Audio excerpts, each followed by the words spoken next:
Hi എടേ, മണികണ്ഠനായിട്ട് ഞാൻ വീണ്ടും എത്തിയിട്ടുണ്ട് കേട്ടോ.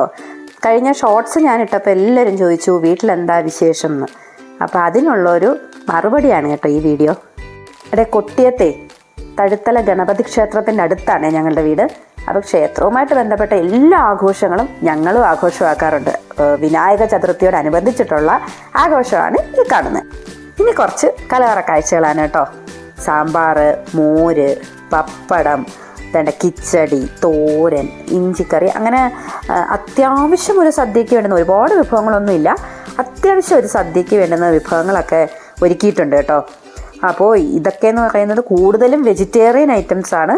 അപ്പോൾ നോൺ ഇല്ലാതെ എല്ലാ ആഘോഷങ്ങളും ഒന്നും പൂർണ്ണമാവില്ല അല്ലേ. പ്രത്യേകിച്ച് എന്നെ പോലുള്ള ആൾക്കാർക്കൊക്കെ നോൺ വേണം. അപ്പോൾ അതിന് വേണ്ടിയിട്ട് നമ്മൾ കുറച്ച് ഐറ്റംസ് റെഡിയാക്കിയിട്ടുണ്ട് കേട്ടോ. അപ്പോൾ അതേ മുകേഷ് ചേട്ടൻ സദ്യ വിളമ്പി തുടങ്ങിയിട്ടുണ്ട്. കിച്ചടിയിലാണ് സ്റ്റാർട്ട് ചെയ്തിരിക്കുന്നത്. ഇതിൻ്റെ ഓർഡറൊന്നും കൃത്യമായിട്ട് നമുക്കറിയില്ല കേട്ടോ. അപ്പോൾ അറിയാവുന്ന രീതിയിലൊക്കെ സെറ്റ് ചെയ്തിട്ടുണ്ട്. ഈ സന്തോഷം ഇരട്ടിയാകുന്നത് കണ്ടില്ലേ. എല്ലാവരും നമ്മുടെ റിലേറ്റീവ്സും ഫ്രണ്ട്സും എല്ലാം ഒത്തൊരുമിച്ച് ഇതിൽ കൂടുമ്പോഴാണ് കേട്ടോ സന്തോഷം. മുതിർന്നവരിങ്ങനെ ആഘോഷിക്കുമ്പോൾ കുട്ടികൾ വിടാൻ പറ്റുമോ? അവരും ചാടി തിമർത്തിട്ടുണ്ട്. പിന്നെ വന്നവരുടെയൊക്കെ ഒരു വിഷമമെന്ന് വെച്ച് കഴിഞ്ഞാൽ എൻ്റെ കത്തി കേൾക്കേണ്ടി വന്നു എന്നുള്ളതാണ്. ശിവയുടെ സദ്യ കഴിക്കാൻ മത്സരിക്കുകയാണ് കേട്ടോ. എൻ്റെ മോനല്ലേ, ഞാനും ഒട്ടും മോശമൊന്നും അല്ലല്ലോ. നമ്മുടെ പിന്നിലൊരാൾ നിന്ന് ഇതെല്ലാം ശ്രദ്ധിക്കുന്നുണ്ടായിരുന്നേ. അപ്പോൾ പുള്ളിക്കാരനും പനമ്പട്ടയും പഴവും ഒക്കെ കഴിച്ച് വയറ് നിറച്ച് റെസ്റ്റ് എടുക്കുവാണേ. നെറ്റിപ്പട്ടവും മാലയും ഒക്കെ ഇട്ടപ്പോഴത്തേന് മണികണ്ഠൻ ആളാകെ മാറി. ഇവിടുന്ന് നേരെ ക്ഷേത്രത്തിലേക്കാണ് പോകുന്നത്.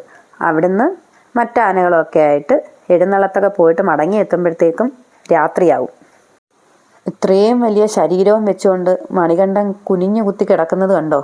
അപ്പം ഞാൻ ആലോചിച്ചത് നമ്മളൊന്ന് തറയിലിരുന്നിട്ട് എഴുന്നേക്കാൻ പെടുന്ന പാടാണ്. അപ്പോൾ ഇതൊക്കെ സാധിക്കുന്നത് ഒരു തോട്ടിയുടെ ശക്തിയാണ്. വല്ലാത്ത ദയനീയാവസ്ഥ തന്നെയാണല്ലേ. അങ്ങനെ ആലോചിച്ച് നിന്നപ്പോഴത്തേനും മുകേഷ് ചേട്ടനും ടീമും ആനപ്പുറത്ത് വെക്കാനുള്ള തിടമ്പ് കൊണ്ടു കൊടുത്തു കേട്ടോ. അങ്ങനെ ഒടിച്ചു മടക്കി വെച്ചിരുന്ന നടുവും നിവർത്തിയെടുത്ത് ചെണ്ടമേളത്തിൻ്റെ അകമ്പടിയോടുകൂടിയാണ് മണികണ്ഠൻ ക്ഷേത്രത്തിലേക്ക് പുറപ്പെട്ടത്. കുറച്ച് സമയം ഉണ്ടായിരുന്നുള്ളെങ്കിലും മണികണ്ഠൻ നമ്മുടെ എല്ലാം മനസ്സ് കീഴടക്കിയടേ. അതുകൊണ്ട് പോയപ്പോൾ എല്ലാവർക്കും ഒരു വിഷമമായിരുന്നു. അപ്പം ഞങ്ങളും മണികണ്ഠൻ്റെ പുറകെ ക്ഷേത്രത്തിലേക്ക് പോയി കേട്ടോ. പോകുന്ന വഴിക്കേ നമുക്ക് ആഘോഷങ്ങളൊക്കെ കാണാമായിരുന്നു. എന്നിട്ടും ഞങ്ങൾ ക്ഷേത്രത്തിൻ്റെ ഫ്രണ്ടിൽ ചെന്ന് നിന്ന് മണികണ്ഠന് കൂട്ടുനിന്ന്. അപ്പം മറ്റാനകളൊക്കെ വന്നതിന് ശേഷമാണ് എഴുന്നള്ളത്ത് പുറപ്പെട്ടത്. അങ്ങനെ ഈ വർഷത്തെ ചതുർത്ഥി ആഘോഷം ഈ എഴുന്നള്ളത്തോടു കൂടി അവസാനിക്കും കേട്ടോ. ഇനി അടുത്തൊരാഘോഷത്തിന് വേണ്ടിയിട്ടുള്ള കാത്തിരിപ്പാണ്. അപ്പോൾ എല്ലാവർക്കും ഇഷ്ടപ്പെട്ടെന്ന് കരുതുന്നു. എല്ലാവരും സബ്സ്ക്രൈബ് ചെയ്യണേ. താങ്ക്